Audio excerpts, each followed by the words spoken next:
নমস্কার, আমি প্রণব। আর আপনারা দেখছেন এবং প্রণব। আজকে আমরা রিভিউ করব the academy of fine arts এই মুভিটা নিয়ে।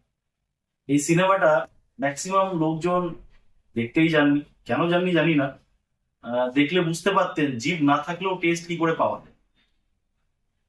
এই ক্যারেক্টারটা আমার পার্সোনালি এতটাই ভালো লেগেছে যে আপনাদের কিভাবে আমি বোঝাবো আহ, ঠিক বুঝতে পারছি না।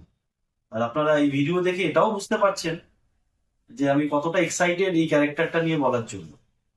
প্রথমত আমরা এই সিনেমা শুরুর পথে আমরা দেখি চুরি ছাড়া কাজ নেই এই গানটি দিয়ে শুরু হলো। হতে হতে মার্ডার, একটার পর একটা মার্ডার, একটা শেষ অব্দি কি হলো, একটা মদের বোতল নিয়েই পুরো সিনেমাটা শেষ হলো।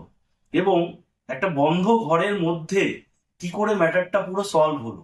আর একটা কুকুর সবাই মিলে ভাগ করে খেলো, এবং যে খুব ভালোবাসে, যে তাকে লালন পালন করতেন, তিনিও সেই মাংসটা খেলেন এবং তার তৃপ্তি আহার করলেন সবার সাথে।